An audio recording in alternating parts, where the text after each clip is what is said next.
Hayaan na lang natin. Is this silence toxic?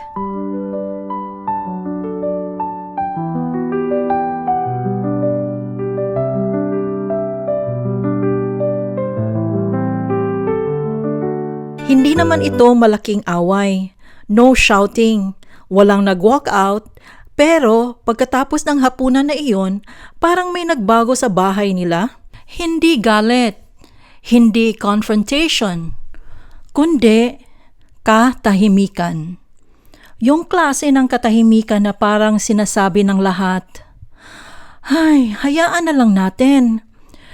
Pero minsan, yung hayaan na lang, doon nagsisimula ang distance sa pamilya. Ito ang kwento ni Paulo. 31 years old, software developer ang trabaho niya. Tahimik lang siya na tao. Hindi siya mahilig makipag-argumento, pero lumaki siya sa isang pamilya na may kakaibang paraan kapag may conflict. Kapag may problema, biglang may invisible rule, huwag na lang pag-usapan. Tuwing Sunday, pare-pareho ang routine. Church sa umaga, tapos family lunch sa bahay. Maraming pagkain, lahat ng paborito nandun. May kwentuhan tungkol sa trabaho or traffic. Kung titingnan mo sa labas, mukhang normal na normal ang pamilya nila. Habang kumakain sila, nabanggit ni Paulo ang plano niya. Pa, iniisip kong lumipat ng kumpanya? Tahimik sandali ang mesa. Sumagot ang tatay niya. Bakit? Mas magandang opportunity pa. Sabi ni Paulo. Sumagot ang tatay niya agad. Hindi ka pa nga nagtatagal sa trabaho mo. Tahimik ulit. May kumain lang ng kanin. Stable na trabaho, iiwanan mo pa. Pa, pinag-isipan ko naman. Sabi ni Paulo. Biglang sumingit ang tita niya. Ay nako, ang hirap magpalit ng trabaho ngayon. Tumawa ang isang pinsan. Baka bored ka lang, bro. Hindi naman sila galit. Pero ramdam ni Paulo, parang hindi siya sineseryoso. Sinubukan niyang ipaliwanag. Mas aligned lang siya sa goals ko. Sumagot ang tatay niya. Goals? May konting tawa sa mesa. Hindi niya alam kung biro yon o hindi. Unti-unting tumaas ang boses. Hindi naman sigawan, pero ramdam ang init ng usapan. Pinag-aral ka namin para maging stable. Hindi ko naman sinasayang yun. Parang gano'n na rin. Sabi ng tatay niya. Tapos, biglang may nagbuntong hininga. Hayaan na lang natin.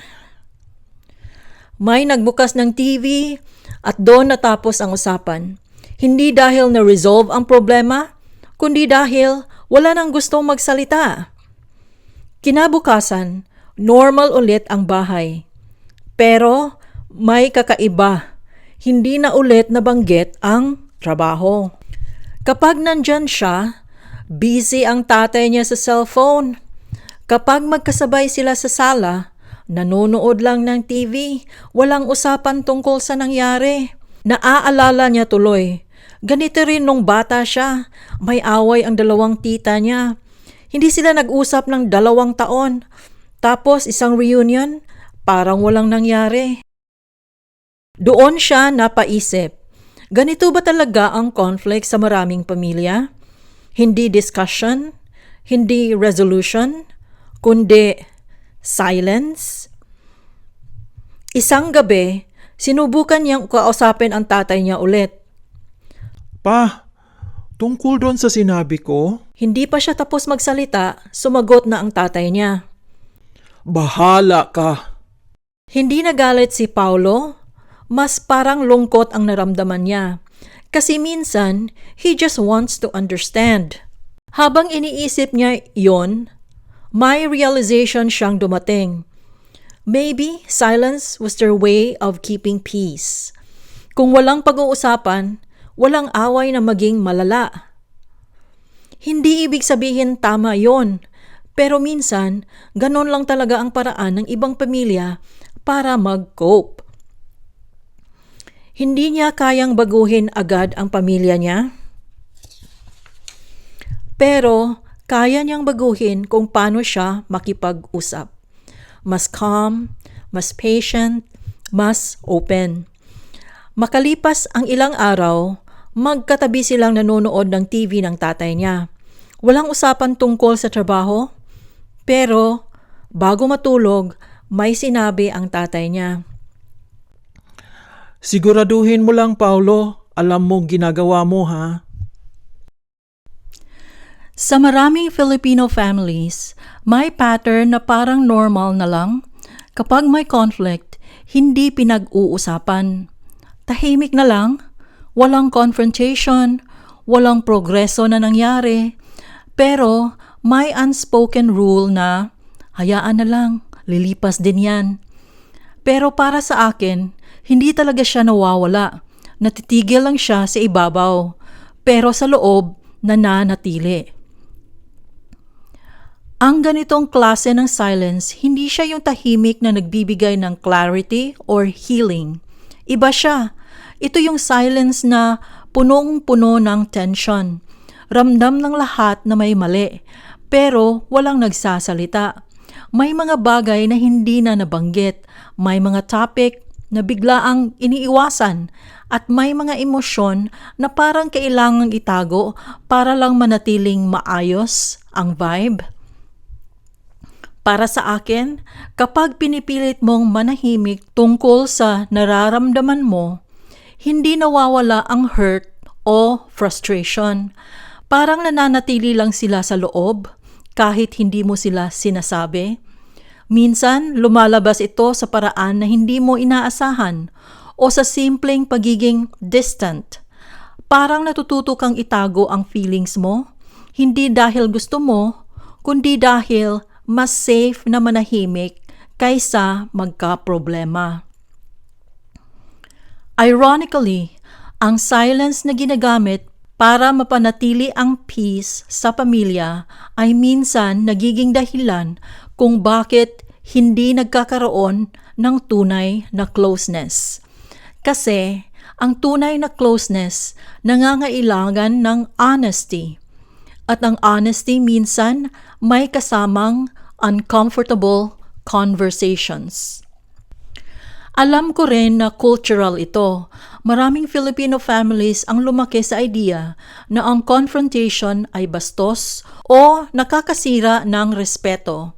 Kaya mas pinipili ang pag-iwas kaysa pagharap sa problema. Pero ang pag-iwas lang para sa akin, delay lang siya ng emotions, hindi resolution. Healthy silence sa tingin ko iba, yung pause para mag-reflect o mag-calm down, pero pagkatapos may willingness pa rin na mag-usap. Ang unhealthy silence, yun ang permanent na pagtago ng problema. Walang acknowledgement, walang repair. Para sa akin, ang growth dito nagsisimula sa simpleng realization. Hindi ibig sabihin ng respeto sa pamilya ay kailangan nating isuppress ang truth. Minsan, ang tunay na respect ay nanggagaling sa courage na magsabi ng totoo. Hindi para manalo sa argumento, kundi para mas maging authentic ang relationship. Hindi rin kailangan ng malalaking confrontation para ma-break ang cycle. Minsan, nagsisimula lang ito sa simpleng hakbang. Pag-acknowledge na may nangyaring hindi okay at pagbibigay ng space para mapag-usapan ito. Kasi sa huli, ang katahimikan na hindi nag-heal ay hindi kapayapaan. Isa lang siyang paraan ng pag-iwas sa sakit na patuloy namang naroroon.